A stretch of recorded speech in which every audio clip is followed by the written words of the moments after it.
বিয়াদব। মক্কাতে আল্লাহ নবী সাল্লাল্লাহু আলাইহি ওয়াসাল্লাম জন্মগ্রহণ করেছে, মদিনাতে আল্লাহ নবী সাল্লাল্লাহু আলাইহি ওয়াসাল্লাম মৃত্যুবরণ করেছে। যেখানে জন্ম যেখানে মৃত্যু, তারা নবী দিবস খুঁজে পেল না। আর এই 4 নম্বর কোয়ালিটির জিলাপি খাওয়া হুজুর এইখানে এসে নবী দিবসের জলসা করে টাকা কামাচ্ছে দিনরাত, আর বলছে নবী দিবস জায়েজ। এটা বেদাত, চরম পর্যায়ের বেদাত। এই মমতাজুল ইসলাম আবার বলে দিচ্ছে এটা বেদাত। শুধু বলছে আমাদের সাথে বসবে বসবে, তোমার সাথে কি বসবো? তুমি তো ফতোয়া দিয়ে রেখেছো জর্দা খাওয়া মুকরু। হ্যাঁ, তোমার ফতোয়ার কথা বলবো? এই ফতোয়া আলমগিরিটা কই কিনে আনলাম, ঘরে আছে। একটা বই কিনে এনেছি আসার সময়তে কালিয়া চকে, ওর নাম হচ্ছে ফতোয়ায়ে আলমগিরি। এই সাহেবরা ভালো বলতে পারবেন। ফতোয়ায়ে আলমগিরিতে বিবাহের একটা অধ্যায় আছে। ওই বিবাহের অধ্যায়ে ফতোয়া আলমগিরিতে লিখছে, কি লিখছে? বলছে কোনো মানুষ যদি তার ভিতরে যৌবন চলে আসে আর সে যদি একটা সুন্দরী মেয়েকে বলে তুমি কি আমার বউ হবা, আর মেয়েটা যদি বলে দেয় হ্যাঁ আমি রাজি আছি, বলছে তাহলে ওর সঙ্গে সহবাস করা জায়েজ। ফতোয়া আলমগিরি, আল্লাহর কসম। আজকে বইটা কিনে এনেছি কালিয়াচক থেকে, বইটা ওর ঘরে রাখা আছে। চলুন আপনাকে দেখাবো, চলুন বক্তব্য শেষ আপনাকে দেখাবো। লিখে দিচ্ছে এই সেই হুজুর ফতোয়া আলমগিরিতে ফতোয়া দিচ্ছে। কি ফতোয়া? বলছে আল্লাহু আকবার, এই দিয়ে আমরা নামাজ শুরু করি। বলছে আল্লাহু আকবার না বললেও চলবে। কেউ যদি বলে সুবহানাল্লাহ, বলছে জায়েজ।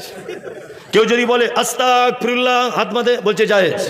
ইয়া সাত্তারও জায়েজ, ইয়া গফফারও, বলছে জায়েজ। নাম্বার 2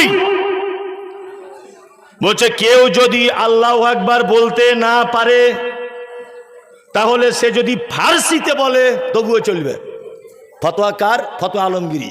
এই জিলাপিখোর হুজুরদের লেখা ফতোয়া। কি বলছি বুঝতে পারছেন না? আল্লাহু আকবার। আল্লাহ তুমি জাতিকে হেফাজত করো, বলুন আমিন আমিন। এদেরকে আপনি যতই বলুন জীবনে বুঝবে না। কিছুদিন আগে সোশ্যাল মিডিয়াতে আপনারা দেখেছেন, এ কথা অনেক জায়গায় বলেছি, তবু আমি আবার আজকে আপনাদেরকে বলে দিয়ে যাচ্ছি কথাটাই। কিছুদিন আগে কোন একটা পীর সাহেব পশ্চিম বাংলা থেকে হজ করতে গিয়েছিলেন, দেখেছেন? দেখেছেন। হজ করতে গিয়ে ওখানে তো ইয়া নবী সালাম আলাইকা, ইয়া রাসূল সালাম আলাইকা, এটা কিয়াম করে না? ও তো মক্কা মদিনায় করলে পাছার চামড়া তুলে দিবে। কি বলছি বুঝতে পারছেন না? মক্কা মদিনাতে যদি ইয়া নবী সালাম আলাইকা তোমার চামড়া তুলে দিবে। আর যারা ইয়া নবী সালাম আলাইকা করছো তোমরা শোনো, তোমাদের কি সোশ্যাল মিডিয়ার মাধ্যমে বলে রেখে যাচ্ছি, তোমরা নবীকে সম্মান করনি, তোমরা নবীকে অপমান করেছো। আল্লাহ সুবহানাহু ওয়া তাআলা যে ক জায়গাতে পবিত্র আল কোরআনে ইয়া আইয়ুহান নবী ব্যবহার করেছেন, এক কথায় বোঝা যায় হে নবী, এই কথা ডাইরেক্ট বলেননি। আল্লাহ তাআলা বলেছেন ইয়া আইয়ুহান নবী, অর্থাৎ হে আমার সম্মানী নবী। আল্লাহ শব্দ ব্যবহার করছে কি? ইয়া আইয়ুহান নবী। আল্লাহ শব্দ চয়ন করেছেন ইয়া আইয়ুহান নবী, আইয়ুহা শব্দ ব্যবহার করেছেন, মানে হে আমার সম্মানী নবী। আর এই 4 নম্বর কোয়ালিটির হুজুর বারবার বলছে সকলে উঠে বলুন ইয়া নবী সালাম আলাইকা। এই গাধা কোথাকারে, আল্লাহ শব্দ ব্যবহার করেছে আমার সম্মানী নবী, আর ও বলছে ইয়া আইয়ুহান নবী, আর ও বলছে ইয়া নবী। তুমি কি আল্লাহর থেকেও এক পর্যায়ের উচ্চ স্থান দেখাতে চাইছো? নাউজুবিল্লাহ। এইটা আছে কিনা কোরআন মাজিদে? ইয়া আইয়ুহান নবী কুল লিআজওয়াজিকা, কোরআনে শব্দ এসেছে। আল্লাহ নবীকে বলছেন হে আমার সম্মানিত নবী, হে আমার সম্মানী নবী। আইয়ুহ শব্দ ব্যবহার করেছেন, আর হুজুর ব্যবহার করছে ইয়া নবী ডাইরেক্ট। আল্লাহু আকবার। মানে লজিক্যাল দিক দিয়েও খারাপ, খারাপ নয়, খারাপ। তো ওখানে গিয়েছিলেন, ওখানে যাবার পরে একটা জিনিস দেখলাম যে ওখানে এই দরুদ এই কিয়াম চলে না বলে কিছু পীরপন্থীরা দেখছি একটা ঘরের ভিতরে ঘর ভাড়া রুম ভাড়া করে ওইখানে দেখছি চালাচ্ছে। দেখেছেন আপনারা? চালাচ্ছে না কেন? নবীর দেশে গিয়ে একটু নবীর কবরের দিকে গিয়ে করো, রুম ভাড়া কেন? সৌদি আরবে পুলিশ জানে এটা বেদাত, তোমার পাছার চামড়া তুলে দিবে প্রকাশ্যে এলে। কি বলছি বুঝতে পারছেন না? বেদাত। আসলে এদের অবস্থাটা কেমন জানেন? অবস্থাটা আপনাকে বলছি, শুনে নেন। ম্যাথর বুঝেন তো, যে পায়খানা পরিষ্কার করে, ম্যাথর। ম্যাথর ওই ম্যাথর রাস্তা দিয়ে যাচ্ছিল, যেতে যেতে দেখছি একটা আতরওয়ালা হেঁটে হেঁটে যাচ্ছে। তা আতরওয়ালাটাকে ডেকেছে, ভাই এদিকে এসো তো, এদিকে এসো। তা আতরওয়ালাকে যখন ডেকেছে, আতরওয়ালার কাজ কি? ও কাস্টমার দেখলে একটু হাতে মাল লাগিয়ে দেয়, দেয় কি দেয় না? দেয়। এখন আতরওয়ালাকে ডেকেছে বলে ও হাতটাকে ধরে একটু মাল লাগিয়ে দিয়েছে, এরকম জান্নাতুল ফেরদাউস। এখন ম্যাথরের হাতে লাগিয়েছে, ম্যাথর এখন সেন্টটা শুকিয়ে অজ্ঞান হয়ে পড়ে গেছে, একদম অজ্ঞান, ছটফট ছটফট করছে এরকম করে। আতরওয়ালা ভাবছে শালা তো বড় বিপদ, আমি আতর দিয়েছি আর লোকটা ছটফট ছটফট করছে কেন, কঠিন ব্যাপার। ও এখন বেচারা ভয়ে ফাঁকা রাস্তায় দেখছে কেউ নাই, ও ভয়ে এখন ডাক্তারখানায় নিয়ে গেছে। তা ডাক্তারবাবু বলছে আপনি কি সর্বনাশ করেছেন, কি করেছেন? তখন আতরওয়ালা বলছে ডাক্তারবাবু আমি তো কিছু করিনি, আল্লাহর কসম আমি কিছু করিনি, আমি শুধু একটু আমার জান্নাতুল ফেরদাউস পিওর আতরটা ওর হাতে লাগিয়ে দিয়েছি, ও নাগের সঙ্গার সাথে সাথে ছটফট করে পড়ে গেছে। বলছে তাই? বলছে হ্যাঁ। ডাক্তার তো জ্ঞানী মানুষ, ডাক্তার বলছে আচ্ছা লোকটা করে কি? তা বলছে ওর বালতি আছে, হাতে ঝাঁটা আছে, মনে হয় পায়খানা টায়খানা পরিষ্কার করে, ম্যাথর। ডাক্তার তখন বিচক্ষণ মানুষ বুঝতে পেরেছে, আচ্ছা আচ্ছা আচ্ছা আচ্ছা বুঝেছি। আসলে ও সারা জীবন পায়খানা ও নাকে গিয়ে গিয়ে এমন একটা হ্যাবিট হয়ে গেছে, ও অন্য কোনো ভালো সেন্ট নিতে পারছে না।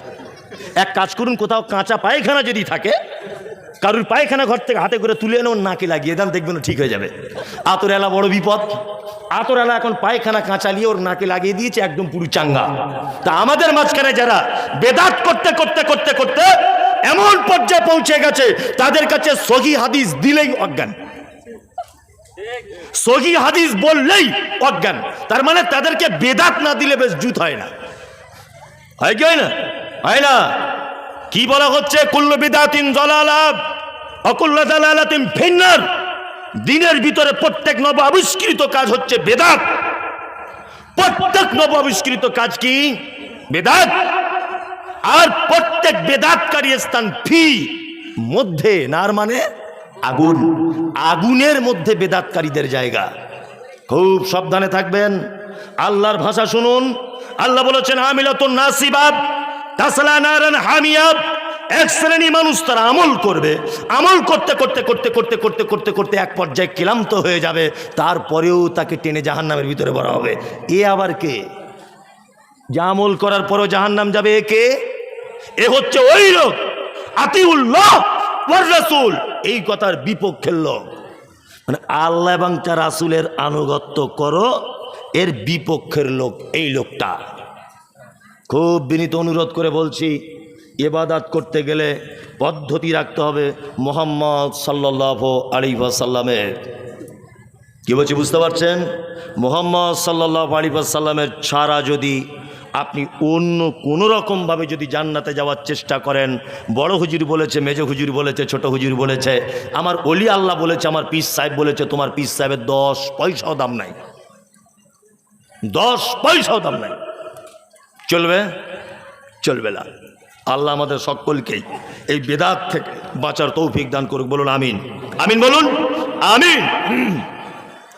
আল্লাহ তাআলা তারপরে বলেছেন ইন কুনতুম মুমিনিন।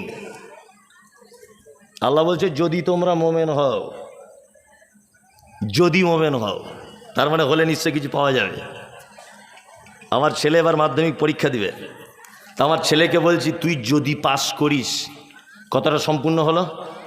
হলো? হলো না। কথা সম্পূর্ণ কখন হবে? যদি তুই পাস করিস তোকে একটা মোবাইল কিনে দেবো, কথা সব কমপ্লিট, তাই না? তাই আল্লাহ বলছে ইন কুনতুম মুমিনিন, যদি তোরা মোমেন হস নিশ্চয়ই মাল কিছু পাওয়া যাবে, সেই মালটাও বলবো, এটা অপেক্ষা করুন। এখন মেন কথা হচ্ছে মোমেন হতে গেলে লাগে কি? হ্যাঁ, মোমেন কিন্তু একটা ডিগ্রির নাম। কি নাম? ডিগ্রির নাম। আপনাকে একটা কথা জিজ্ঞেস করি, এই যে লোকটা আমার পাশে বসে আছে, এই লোকটা MA পাস কমপ্লিট। আচ্ছা বলুন তো এই লোকটাকে কেউ কোনোদিন মাস্টার বলে বা স্যার বলে ডাকবে? কথা বলুন একটু, ডাকবে না। তাহলে স্যার কখন বলবে? না, স্যার উপাধি পেতে গেলে শর্ত হচ্ছে লোকটাকে চাকরি পেতে হবে স্কুলে, তাই না? তাহলে MA BEd BCom যত টাইটেল আছে, ও যদি সব করেও বসে থাকে জীবনে স্যার হতে পারবে না, চাকরি পেতে হবে। তা আল্লাহ বলছেন লা ইলাহা ইল্লাল্লাহ, এইটা বলে তোমরা ঈমান নিয়ে এসেছো, কিন্তু মোমেন এই টাইটেল পেতে গেলে শর্ত তোমার কয়েকটা কাজ করা লাগবে। কয়েকটা কাজ, একটা একটা করে কয়েকটা কাজ বলি। আল্লাহ বলছেন ইন্নামাল মুমিনুনা আল্লাযীনা ইযা যুকিরাল্লাহু ওয়াজিলাত কুলুবুহুম ওয়া ইযা তুলিয়াত আলাইহিম আয়াতুহু যাদাতুহুম ঈমানাও ওয়া আলা রাব্বিহিম ইয়াতাওয়াক্কালুন। কোরআন অবতীর্ণ হচ্ছে, আল্লাহ বলছে মোমেন তো তারাই। কারা? আল্লাহ তাআলা বলছেন ইন্নামাল মুমিনুনা আল্লাযীনা ইযা যুকিরাল্লাহু ওয়াজিলাত কুলুবুহুম। আরে অরিজিনাল মোমেন তো তারাই। কারা তারা? যারা পাপ কাজ করে, অন্যায় কাজ করে, অপরাধ করে, তারপরে যখন আমার কথা স্মরণ হয়ে যায় ভয়ে থরথর থরথর থরথর থরথর করে কাঁপে। এটা হচ্ছে মোমেনের 1 নম্বরের গুণ। মোমেনের গুণ কি? পাপ করবে, অন্যায় করবে, অপরাধ করবে, তারপরে আল্লাহর কথা স্মরণ হয়ে গেলে ভয়ে থরথর থরথর থরথর করে কাঁপবে। এটা হচ্ছে মোমেনের 1 নম্বরের গুণ। পাপ কাজ করে আমার পক্ষেও হয়, আপনার পক্ষেও হয়। কখনো আল্লাহর কাছে ক্ষমা বা আল্লাহর ভয়ে 2 ফোঁটা চোখে পানি বার হয়েছে? হয়নি। বরঞ্চ পাপ কাজ করার পরে সারা রাত শেফালির সঙ্গে চ্যাটিং করেছে মোবাইলে।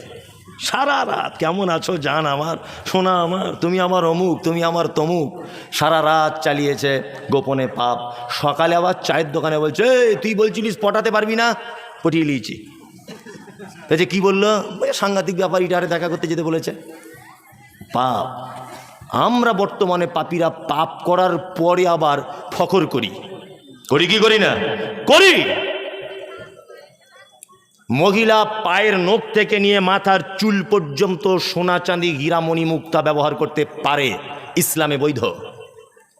পুরুষ মানুষ সোনা গায়ে লাগাতেই পাবে না, ছোঁয়াতে পাবে না, অলংকার হিসেবে হারাম, একেবারেই হারাম। মহিলা পড়তে পাবে। চাঁদির আংটি পুরুষ মানুষ, অনেকজন ফতোয়া দিয়েছে চাঁদির ব্যবহার করা যাবে। এতেও ওলামাদের ফতোয়া, যদি কেউ চাঁদির আংটি একটু আধটু ব্যবহার করেই ফেলে বা করে, তাহলে বিনা পাথরের করতে হবে, পাথর লাগিয়ে নয়। কারণ অনেক সময়তে পাথরে অষ্টধাতু, নবম ধাতু, সপ্তম ধাতু, পঞ্চম ধাতু এসব থাকে না। এই ব্যাপারে এই পাথরের উপর ঈমান চলে আসতে পারে, ওই জন্য বিনা পাথরে কেউ পড়লে পড়তে পারে। তাহলে সোনার অলংকার পুরুষ মানুষের পড়া কি কে হারাম। অথচ ও দেখছি সোনার ব্রেসলেট পরে ঘুরছে প্রকাশ্যে। কি ছিনু আর কি হুনু, আগে আন্ডার প্যান্ট পরে ঘুরতো, কেউ ওকে চিনতক না, কেউ চিনত না ওকে, এলাকার মানুষ। ওই যে তামিলনাড়ুতে কাজে গিয়েছিল রাজমিস্ত্রির, গিয়ে বড় ঠিকাদার হয়েছে, ওখানকার সিস্টেম জেনে এসেছে কাটা লুঙ্গি পরতে হয়। বাড়িতে কাটা সাদা লুঙ্গি পরে, হাতে দেখছি মোটা সোনার চেন গলাতে পরে, হাতে দেখছি 12টা আংটি পরে ঘুরছে। এরকম লোক আছে না নেই? আছে। মানুষ একটা কথা আছে, কি ছিনু আর কি হুনু। হ্যাঁ, আগে আন্ডার প্যান্ট পরে ঘুরতো, কেউ চিন্তক না ওকে। এখন 2-4টে টাকা হয়েছে, অলংকার সোনার পরা হারাম, এটা ও জানার পরেও মানে ফকর করছে এক পর্যায়ে, দেখো আমি সোনার আংটি লাগিয়েছি। এটাও বলতে চায় কি চায় না? চায়। আল্লাহ তাআলা বলছেন না, এরকম সিস্টেম তো মোমেনের নয়। মোমেনের সিস্টেম তো আলাদা। ইন্নামাল মুমিনুনা আল্লাযীনা ইযা যুকিরাল্লাহু ওয়াজিলাত কুলুবুহুম। সে যদিও বা ভুল করে কখনো পাপ করেই যদি ফেলে, ভয়ে থরথর করে কাঁপবে। ওয়া ইযা তুলিয়াত আলাইহিম আয়াতুহু যাদাতুহুম ঈমানাও ওয়া আলা রাব্বিহিম ইয়াতাওয়াক্কালুন। আল্লাহ বলছে দ্বিতীয় গুণ মোমেনের এই যে তার সামনে যখন আমার নিদর্শনাবলী যখন পেশ করা হবে, আল্লাহ বলছে তার ঈমান বেড়ে যাবে। ঈমান কি হবে? বেড়ে যাবে।